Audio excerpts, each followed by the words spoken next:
Welcome, dear listener, to this captivating journey into the world of mystery and intrigue with Hercule Poirot in Deadly Five Little Pigs.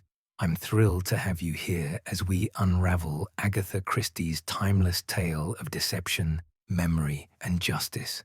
Settle in, sharpen your wits, and let's dive into a puzzle that has baffled minds for decades, where five witnesses hold the key to a long-buried truth.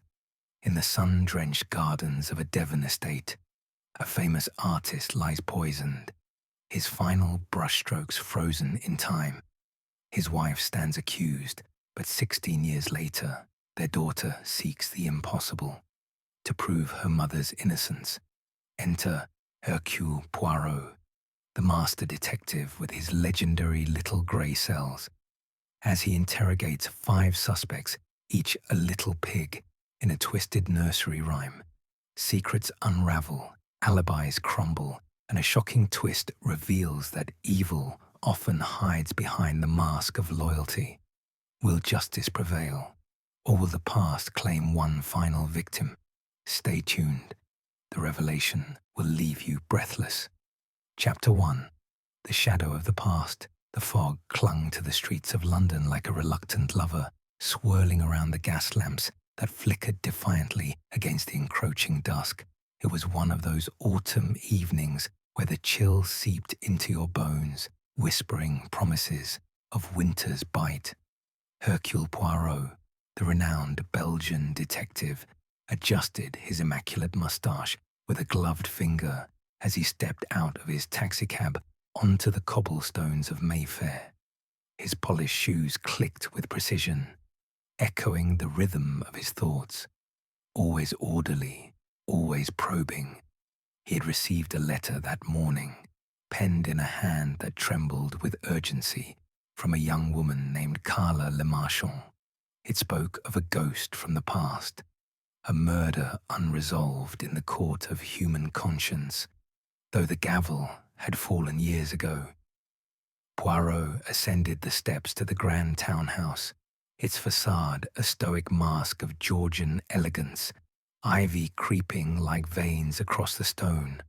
The door opened before he could knock, revealing a butler whose face was etched with the lines of discreet service. "Monsieur Poirot, Miss Lemarchant is expecting you in the drawing room."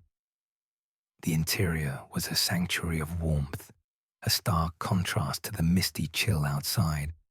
Crimson velvet curtains framed tall windows, and a fire crackled in the hearth, casting dancing shadows on walls adorned with family portraits.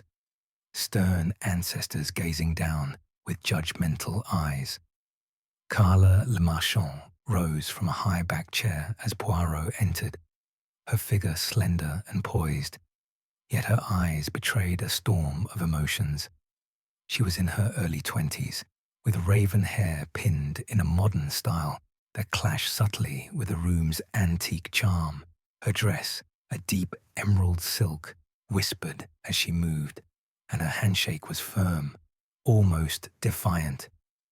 "Monsieur Poirot, thank you for coming so promptly," she said, her voice steady but laced with an undercurrent of desperation.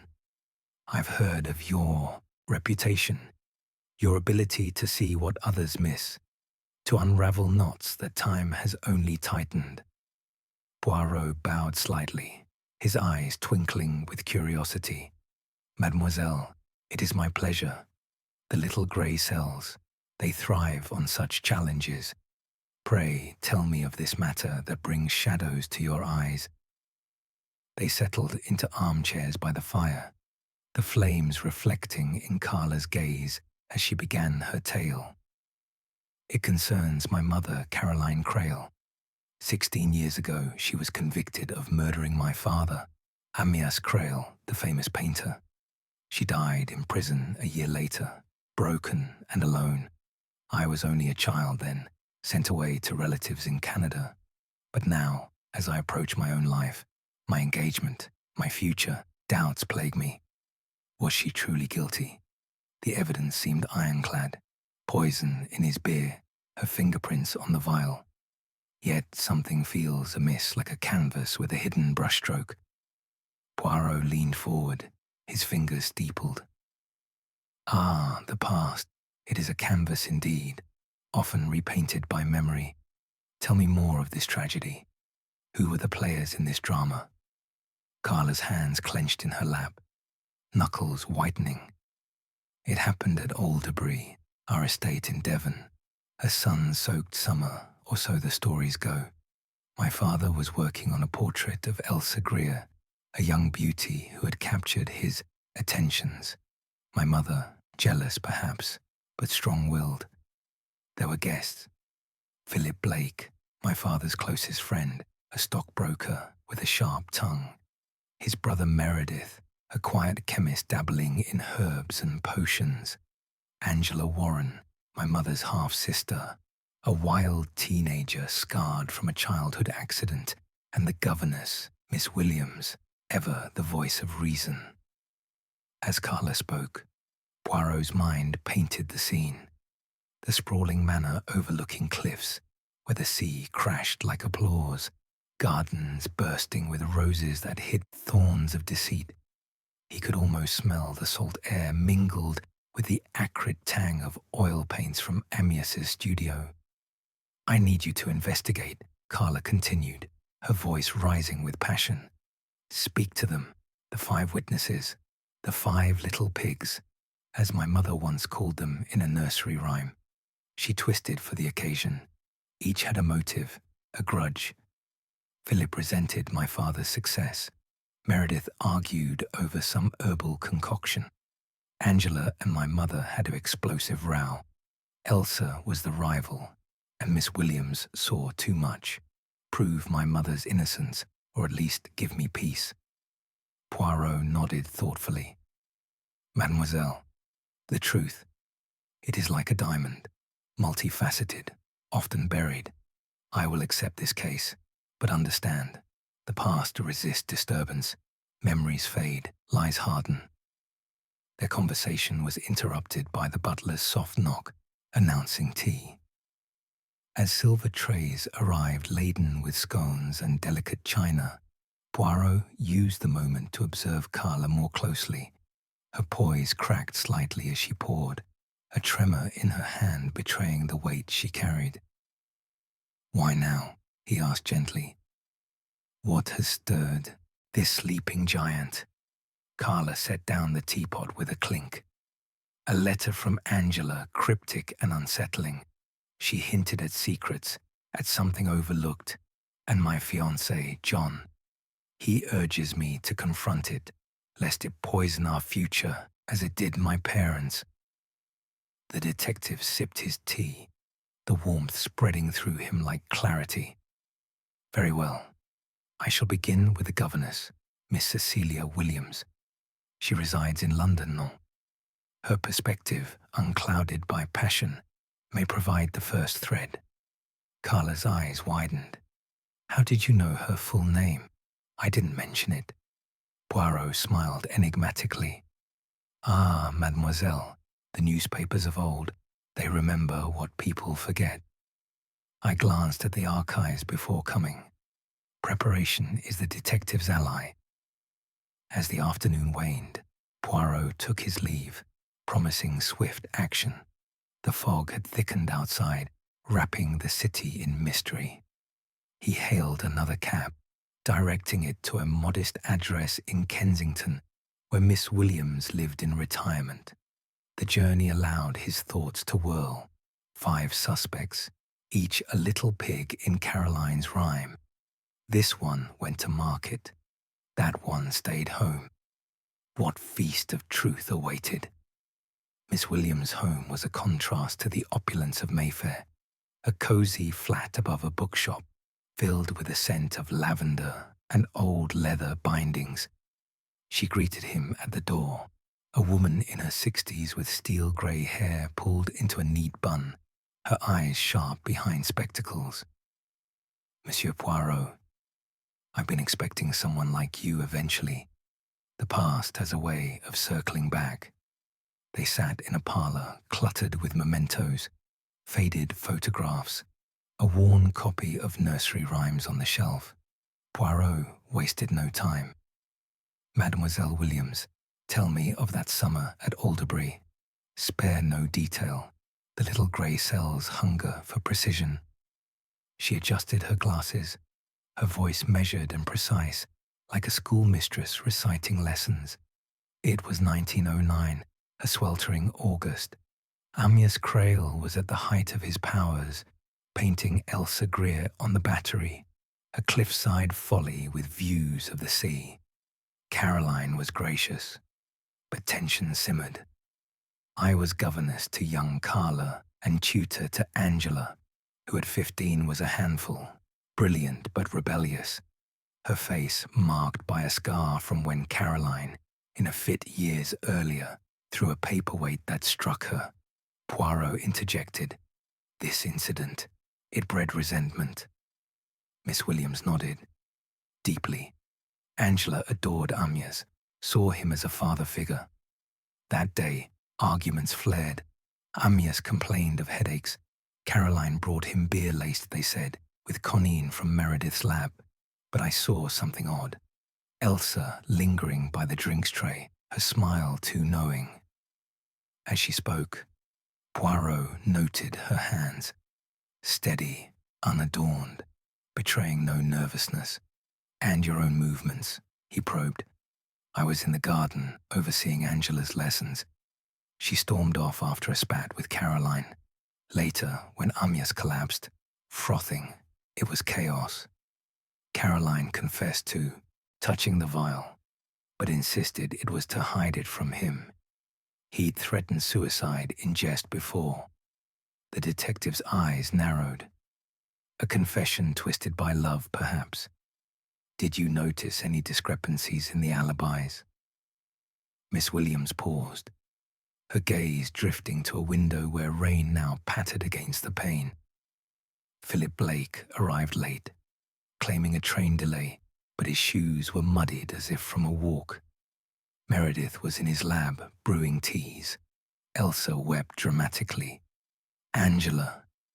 She was absent during the critical hour, claiming a swim. But the tide was out, the beach inaccessible.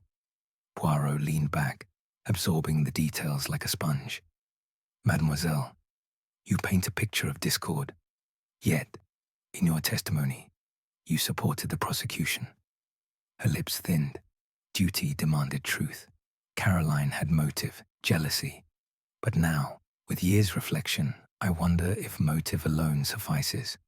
Amyas was a tyrant in velvet, charming yet cruel. Perhaps another hand stirred the poison. As twilight deepened, Poirot rose, thanking her. A subtle discrepancy nagged. Miss Williams mentioned a forged letter, but in her account no such thing surfaced. Was it a slip or a deliberate omission? Outside, the rain had turned the streets into mirrors, reflecting distorted lights. He pondered Carla's plea, innocence or guilt, as he made his way home.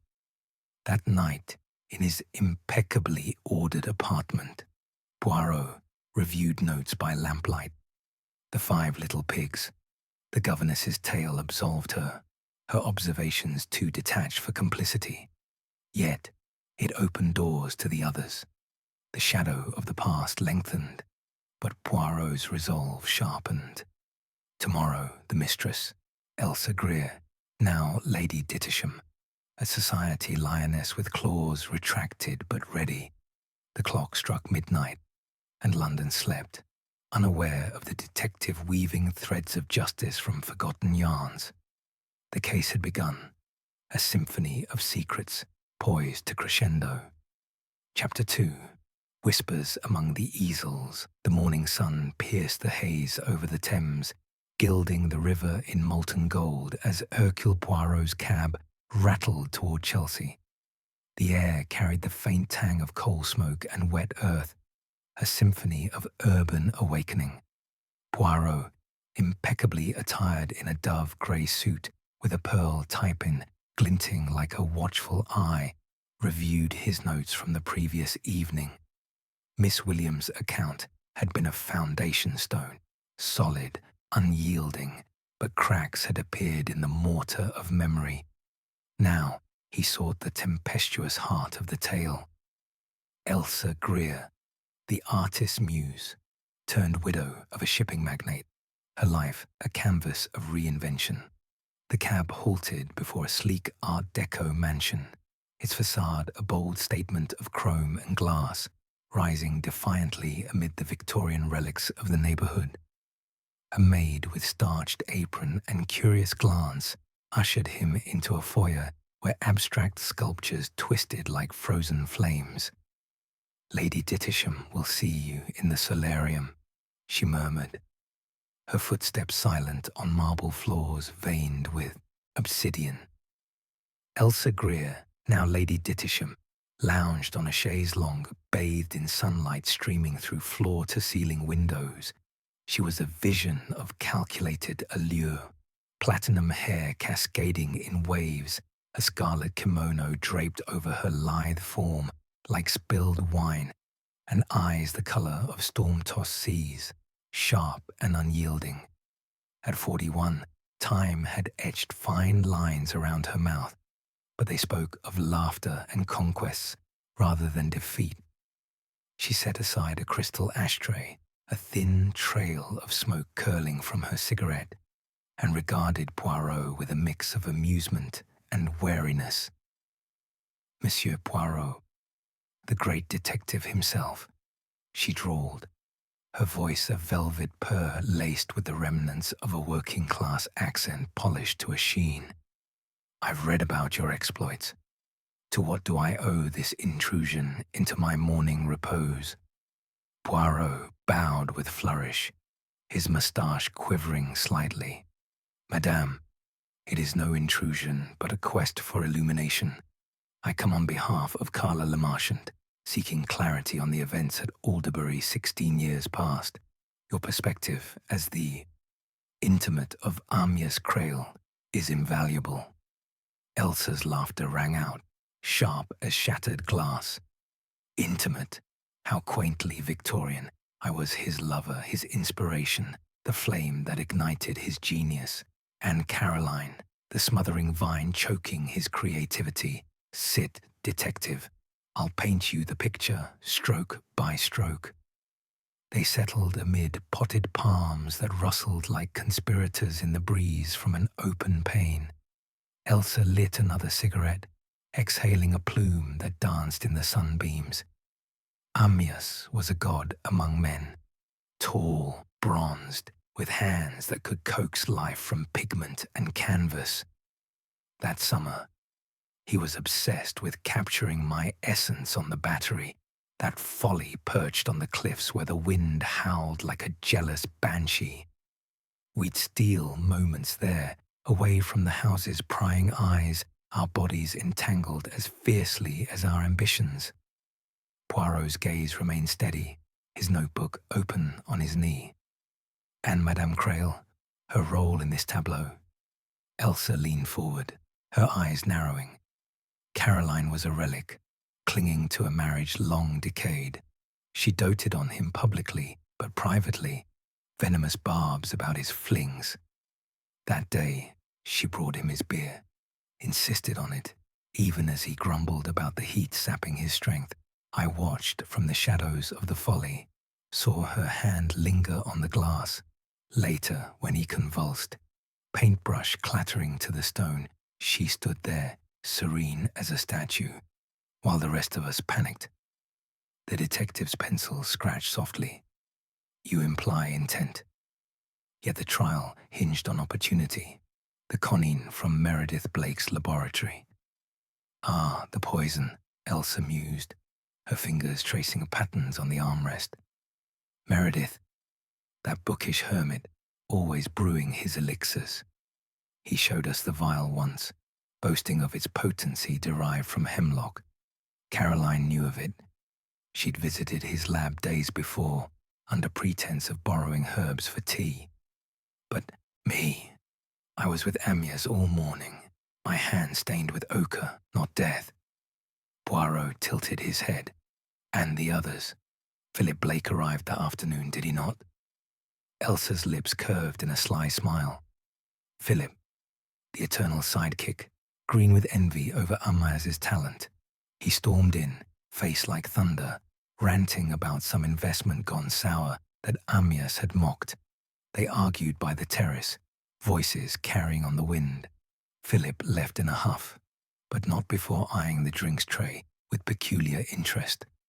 A servant entered then, bearing a tray of espresso in delicate demi-tasse cups, the aroma rich and invigorating.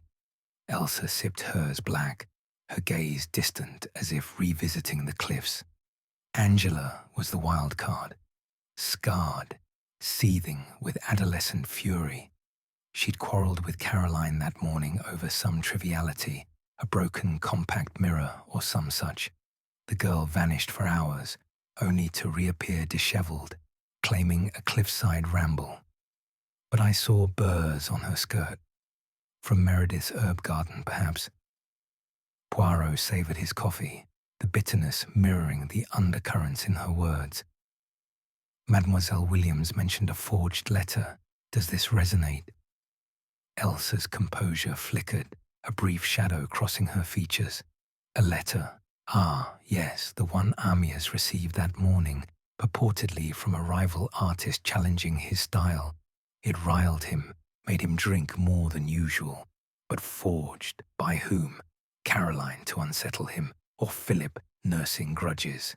I dismissed it as nonsense, but now it does whisper of manipulation. The solarium grew warmer as the sun climbed, light refracting through prisms hung in the windows, casting rainbows across the floor like scattered jewels. Poirot pressed on. Madame, your alibi. You were in the Folly during the fatal hour. Precisely, she affirmed, crushing her cigarette with finality.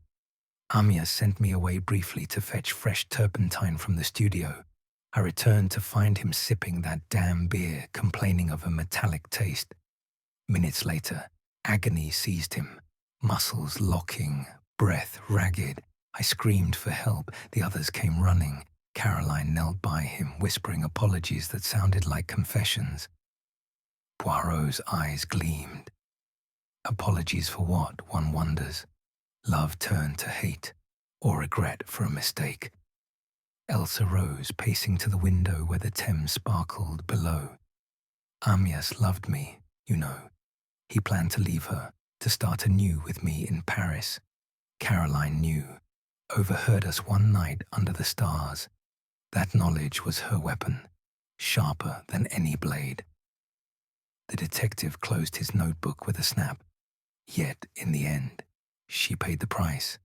And you, madame, rose from the ashes, married Lord Dittisham, built an empire of galleries showcasing Amyas's works. She turned, her expression a mask of triumph tinged with sorrow.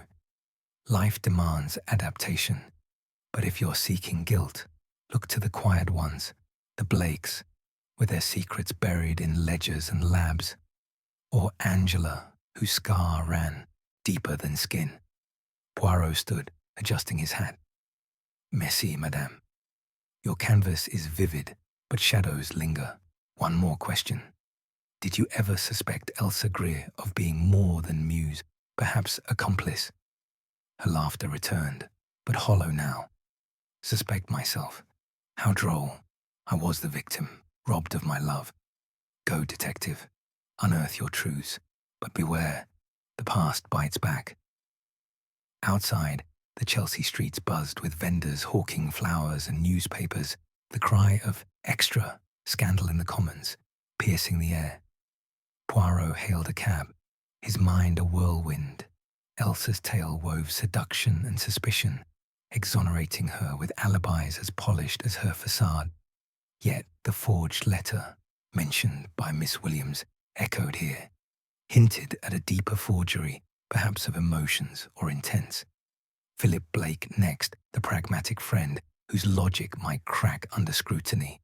As the cab trundled toward the city, Poirot gazed at passing faces, each a mystery untold. The 5 little pigs hummed in his thoughts.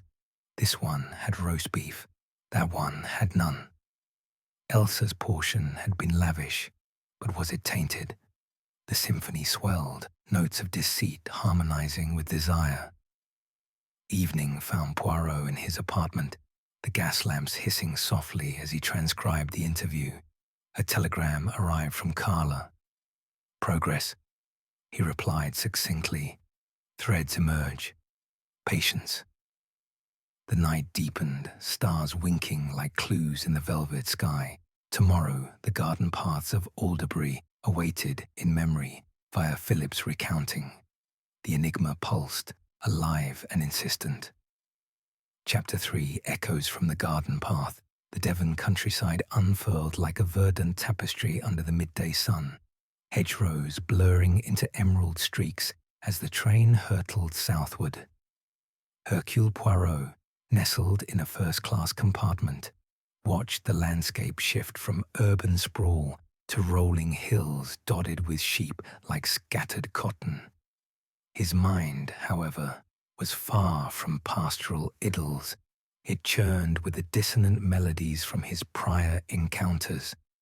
Miss Williams' detached precision and Elsa's sultry deflections had layered the puzzle, but inconsistencies gnawed like mismatched puzzle edges forcing a fit. Today, he sought Philip Blake, the stockbroker whose friendship with Amyas Crale had been forged in schoolboy antics and tempered by adult rivalries. Alighting at the quaint station of Hancross, Poirot inhaled the crisp air laced with salt from the distant sea. A chauffeured car awaited, courtesy of Blake's city firm, its engine purring like a contented beast. The drive wound through lanes flanked by ancient oaks, their branches arching overhead in natural cathedrals, until the vehicle crested a hill revealing Alderbury Estate. Though years had passed, the manor stood defiant against time's erosion. Honey-coloured stone walls embraced by wisteria, the cliffs beyond dropping sheer to the foaming Atlantic. Poirot's heart quickened. Here the crime stage lingered, echoes trapped in mortar and memory. Philip Blake greeted him at the grand oak door, a man in his 50s with the build of a retired athlete, broad shoulders straining a tweed jacket, hair silvered at the temples like frost on iron. His handshake was vice-like, his eyes a piercing blue that assessed Poirot like a ledger entry. "Monsieur Poirot, welcome to Alderbury, or what's left of it. I've kept it as a retreat from the market's madness. Come, let's walk the gardens. Walls have ears, but flowers keep secrets." They strolled into the overgrown paths, where once manicured lawns now surrendered to wild poppies and thistles, their thorns snagging at Poirot's trousers like insistent fingers. The air hummed with bees, and the distant crash of waves provided a rhythmic underscore. Blake led the way to a wrought iron bench overlooking the battery, the cliffside folly where Amyas had painted his final strokes. "This is where it ended," Blake said, his voice gravelly with suppressed emotion. Amyas, brush in hand, Elsa posing like a siren, and Caroline, always hovering, her smile a mask for the storm within. Poirot settled on the bench, his cane planted firmly in the earth. "Monsieur Blake, your friendship with Amyas, it spanned decades. Tell me of that summer, from your vantage. No varnish, the truth, it shines brightest unpolished." Blake chuckled mirthlessly, leaning against a weathered sundial. Amyas was a force, charismatic, reckless, a magnet for chaos. We met at Oxford, bonded over rowing and rebellion. By 25, he was the artist supreme, I the financier climbing greasy poles. That August, I visited on a whim, escaping a botched deal in London. Arrived midday, train delayed by fog. Or so I claimed. Truth. I detoured to a pub, nursing a pint and my grudges. Amyas had laughed at my latest venture, called it pedestrian pursuits for lesser mortals. Stung, didn't it?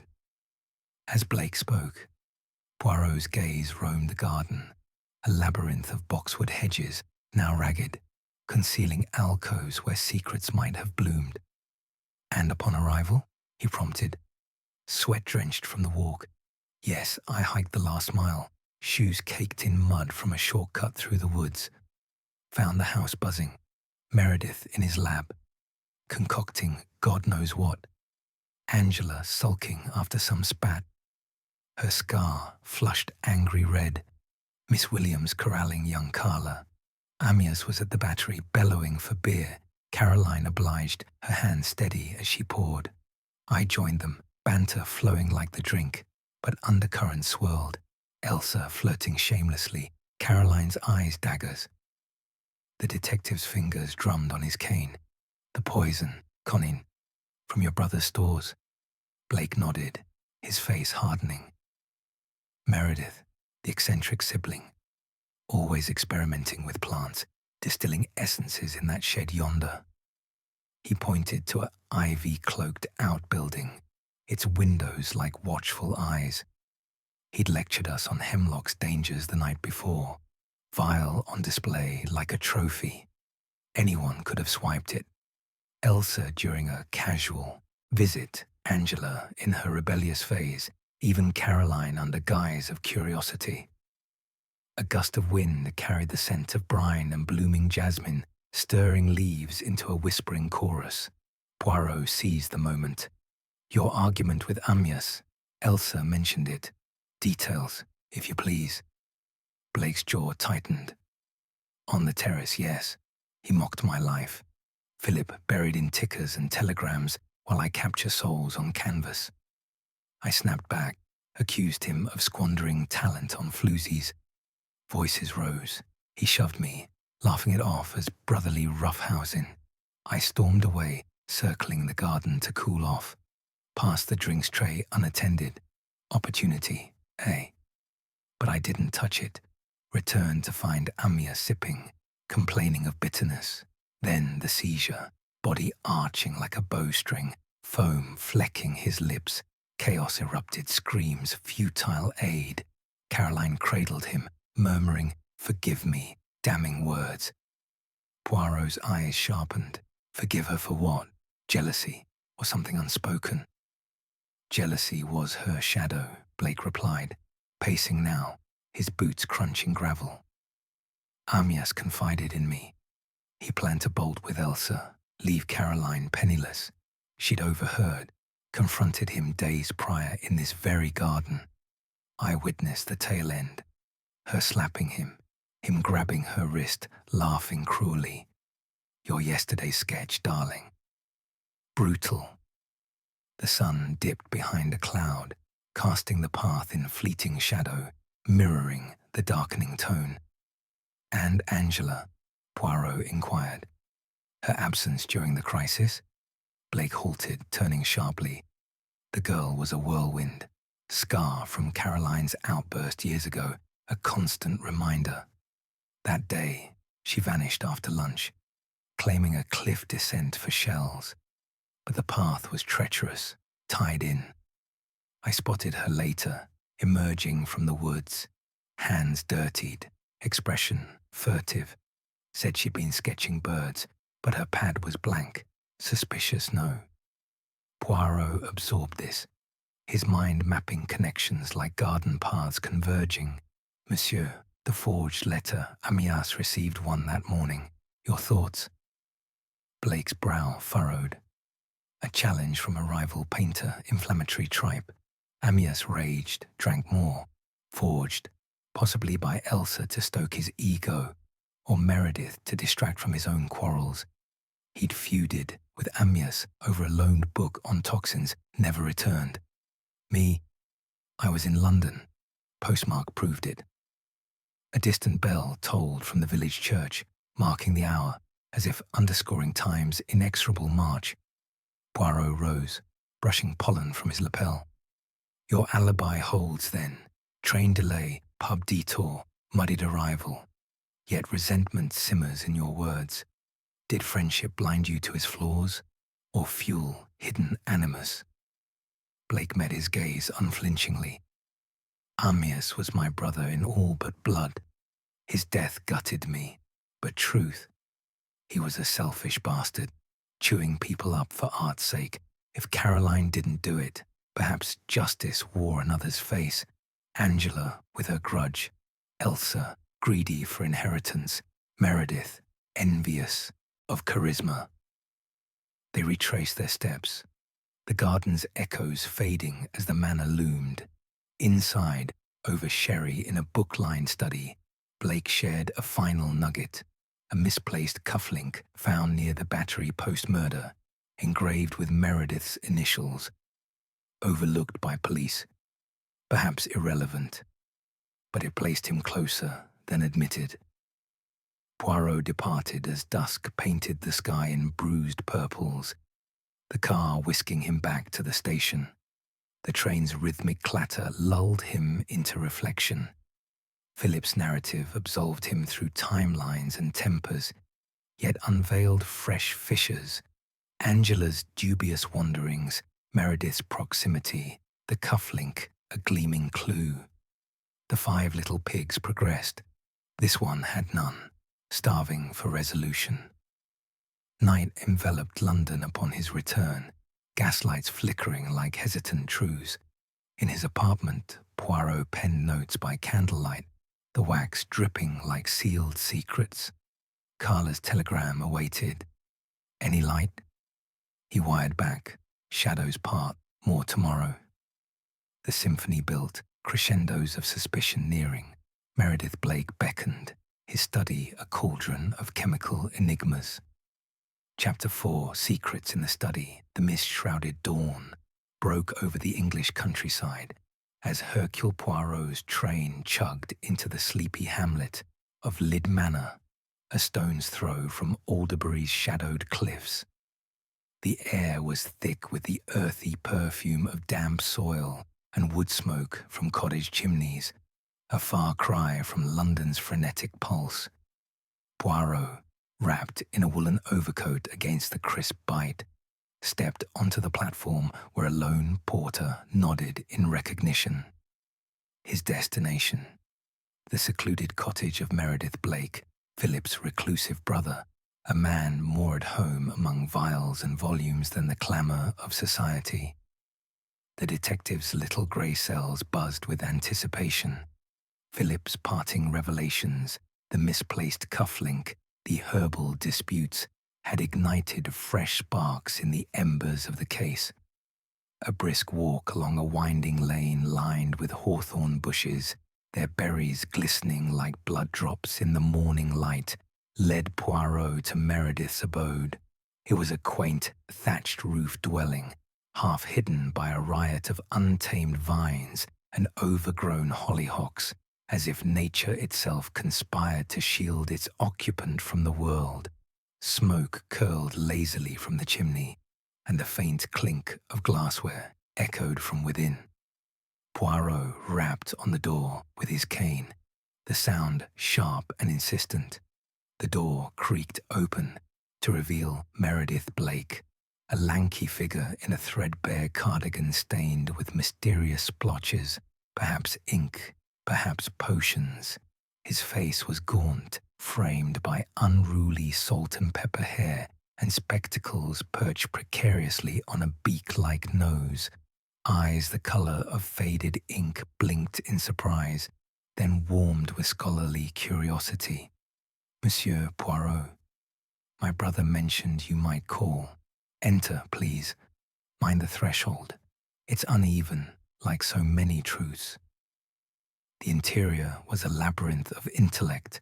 Bookshelves sagged under tomes on their botany, alchemy, and ancient poisons, their spines cracked from fervent perusal.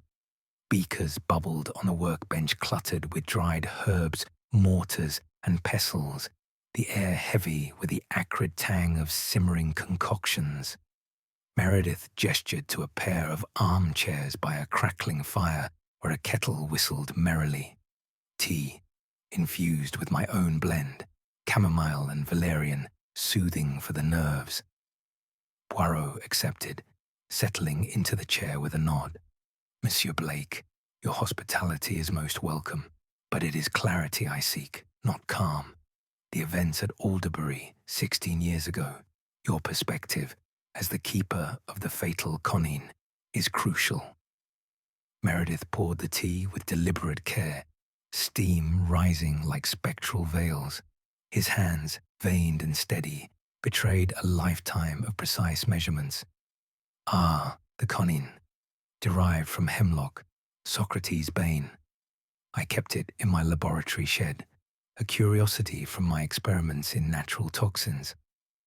That summer was a cauldron of tensions, bubbling over like one of my elixirs.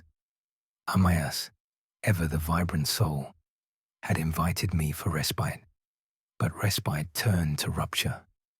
The detective sipped his tea, the herbal notes unfolding on his palate like hidden layers.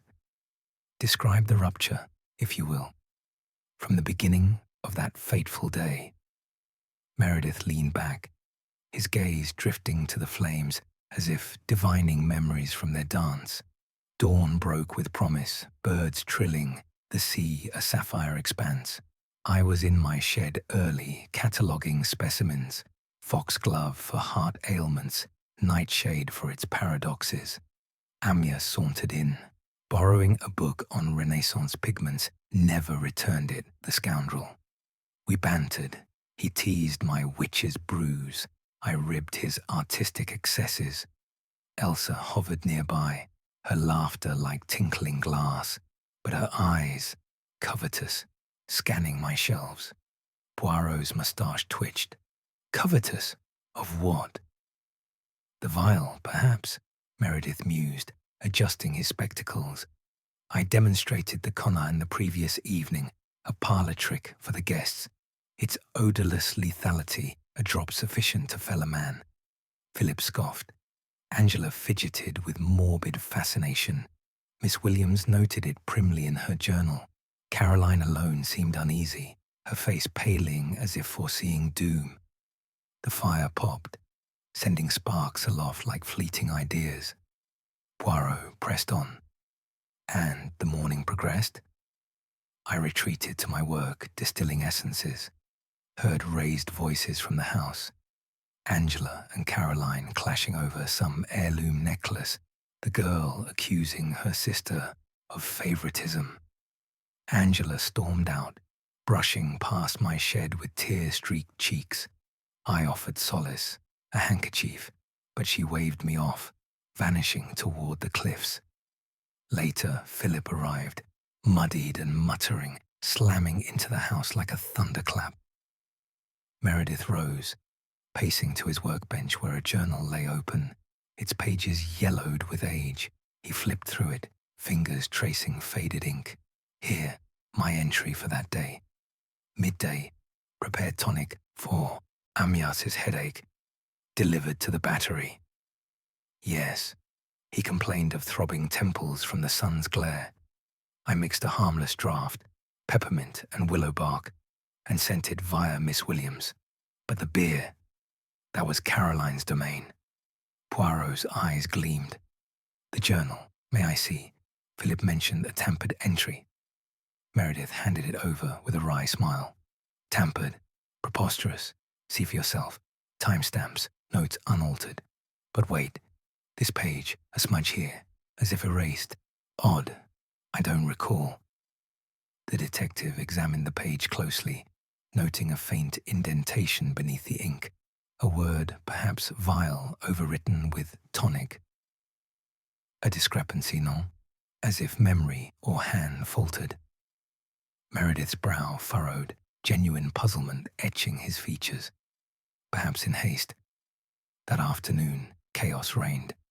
I was in the shed when screams pierced the air, rushed to the battery, Amyas writhing, limbs convulsing, the beer glass shattered beside him. Caroline knelt, frantic. Elsa wailed dramatically. Philip barked orders for a doctor. Angela appeared last, breathless from the woods, her dress torn by brambles. The room grew warmer, the fire's glow casting elongated shadows that twisted like doubts. Your cufflink, Poirot interjected. Found near the scene. How? Meredith chuckled softly. Clumsy me. Must have lost it during my earlier visit to Amyas. I often fidget with them, engraved with my initials, a gift from Philip, irrelevant, surely. I was nowhere near during the poisoning window. Poirot set the journal aside, his mind weaving threads. The overheard conversation. Elsa spoke of one, pivotal to the affair. Ah, yes, Meredith admitted, returning to his chair. Late morning, behind the shed. I was pruning herbs when voices carried Amyas and Caroline, heated whispers turning to shouts. He confessed his intent to flee with Elsa, mocked her devotion. You're a chain, Caroline, beautiful but binding. She pleaded, voice breaking, don't make me do something desperate. Then silence, footsteps retreating, chilling in retrospect. The tea had cooled, but tension simmered. Poirot leaned forward, desperate enough for murder or a red herring. Meredith shook his head. Caroline was passionate, not poisonous. Consider Angela. Her grudge festered like an untreated wound. Or Elsa, whose ambition burned brighter than love. Even Philip, his envy a slow poison. Me, I harbored no malice. Amyas was a spark in our dull circle. A clock chimed from the mantel, its toll resonant as a verdict. Poirot probed further. The forged letter, its role. Arrived by post, inflammatory drivel challenging Amyas's artistry. He fumed, demanded stronger drink, forged, likely. Postmark smudged, handwriting unfamiliar. Perhaps Angela's prank, she dabbled in calligraphy. As midday sun filtered through grimy windows, illuminating dust motes like suspended questions, Meredith shared a final insight. A missing pipette from his lab, ideal for dispensing drops, unnoticed. Discovered post-tragedy, could have transferred the quinine seamlessly. Poirot rose, satisfaction mingling with resolve. Monsieur, your candor illuminates much. You stand absolved. Your expertise aids, not condemns. Yet the puzzle nears completion. Meredith escorted him to the door, the garden now alive with butterflies flitting like elusive truths. Beware the final piece, detective. It may shatter more than illusions. The return train wound through valleys bathed in golden light. Poirot's thoughts a tapestry nearing weave's end. Meredith's account had sealed his innocence through scholarly detachment and documented alibis. But the missing pipette, the overheard plea, the smudged journal, they pointed to a convergence of fates. Angela Warren awaited, the scarred enigma, her tale the bridge to revelation. In London that evening, amid the bustle of street vendors hawking roasted chestnuts, Poirot dined alone at a bistro, savouring escargot as he mentally assembled the players. A wire to Carla, pieces align, assembly imminent. The night air hummed with promise, stars piercing the smog like pinpricks of certainty. The 5 little pigs neared their rhyme's close, and this one cried wee, wee, wee all the way home to justice. Chapter 5. The Unveiling of Truth. The grand hall of the Savoy Hotel gleamed under crystal chandeliers, their facets scattering light like diamonds tossed into a twilight sky. It was a neutral ground Hercule Poirot had chosen deliberately, a stage far removed from Alderbury's haunted cliffs, yet opulent enough to command respect from the disparate souls he had summoned. The air hummed with the subtle clink of silverware from adjoining dining rooms, but within this private salon, tension coiled like a spring. Poirot stood at the head of a long mahogany table, his diminutive frame radiating authority, moustache waxed to perfection, eyes alight with the fire of revelation. Around him sat the 5 witnesses, the little pigs of Caroline Crale's twisted rhyme, each a puzzle piece now slotted into place. Carla Lemarchant occupied one end, her fiancé John Rattery beside her for support, his hand clasping hers in quiet solidarity. Miss Cecilia Williams perched primly, her spectacles reflecting the chandelier's glow, notebook at the ready as if attending a lecture. Elsa, Lady Dittisham, lounged with feigned nonchalance, her scarlet gown a bold slash against the room's muted tones, a cigarette holder dangling from manicured fingers. Philip Blake slouched in his chair, arms crossed, his stockbroker's sharpness dulled by wary anticipation. Meredith Blake fidgeted with a vial of some innocuous essence from his pocket, his scholarly brow creased. And finally, Angela Warren, the half-sister, now a renowned archaeologist in her 30s, her face bearing the faint crescent scar like a badge of ancient battles. She sat rigidly, eyes darting, as if unearthing relics from her own buried past. Mesdames et messieurs, Poirot began, his voice a silken thread weaving through the silence. You have each contributed to this tapestry of truth. 16 years ago, at Alderbury, a man died, not by accident, but by design. Amyas Crale, the artist of passions, succumbed to quinine in his beer. The courts condemned Caroline Crale, but doubts lingered, like mist over the sea. Today, Hercule Poirot shall dispel them. He paced slowly, hands clasped behind his back, the carpet muffling his steps. Let us reconstruct that sun-drenched day, not as fragments, but as a whole. Dawn. Meredith in his shed, distilling knowledge. Amyas borrowing a book he would never return. A forged letter arrives, inflammatory, designed to agitate. Who penned it? Not a rival, but one among you, to sow discord. Elsa leaned forward, her eyes narrowing. Accusations already. How theatrical. Poirot smiled enigmatically. Patience, madame. Morning unfolds. Arguments bloom like the garden's roses. Angela and Caroline clash over a necklace, heirloom or trinket. It matters not.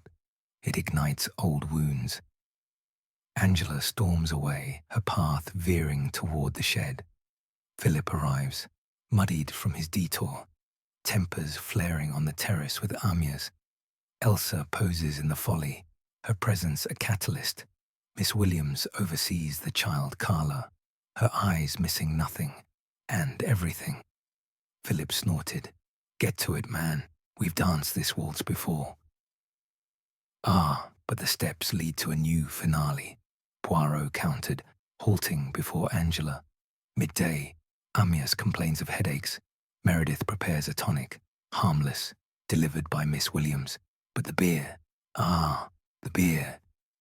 Caroline pours it, her hand lingering as Elsa observed from shadows. Yet opportunity abounds. The vial of quinine vanishes from the shed, a pipette missing, ideal for precise drops. Meredith paled. I told you, it could have been anyone. Précisément, Poirot nodded. Anyone with access, but motive. Caroline's jealousy, Elsa's ambition, Philip's envy, Meredith's quiet resentment, or Angela's festering scar, a mark not just on flesh but soul. Angela's fingers traced her cheek unconsciously. What are you implying? Poirot's gaze softened, yet pierced. The overheard conversation. Amyas and Caroline behind the shed.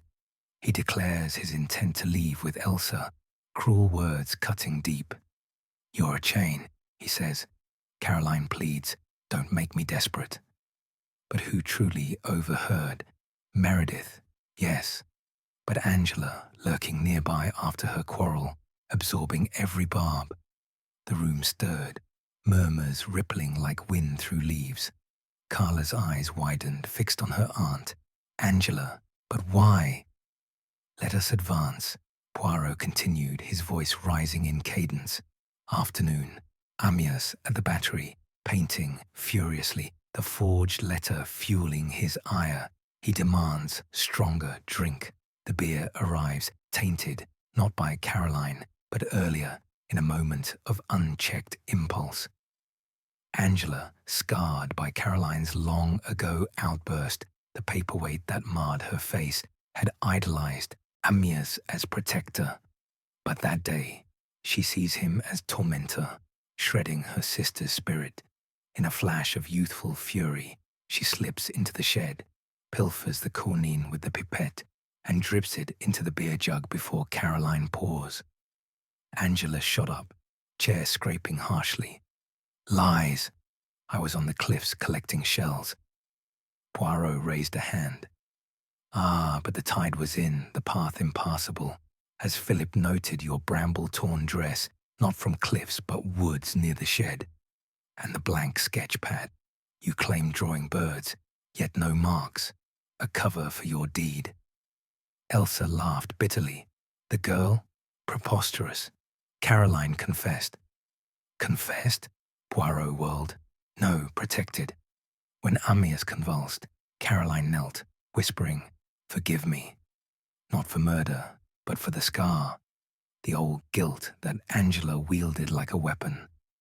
Caroline saw the pipette in Angela's pocket, perhaps, or intuited the act.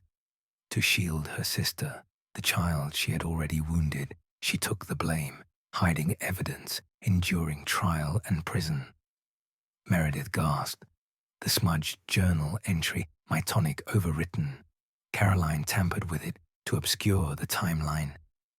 Exactment, Poirot exclaimed. And the forged letter, Angela's hand, her calligraphy skills forging a distraction, ensuring Amyas drank deeply. Motive, not malice toward Amyas, but desperate love for Caroline. To save her from abandonment, Angela eliminated the threat, a misguided bid for family unity. Philip pounded the table. Proof detective, words a wind. Poirot produced a small envelope from his pocket, extracting a yellowed paper. This, a letter from Caroline to Angela, smuggled from prison, found in Angela's archives after a discreet inquiry. I know what you did, my dear, for me. But silence now. Let me bear it. Irrefutable. Angela crumpled, sinking back, tears tracing her scar.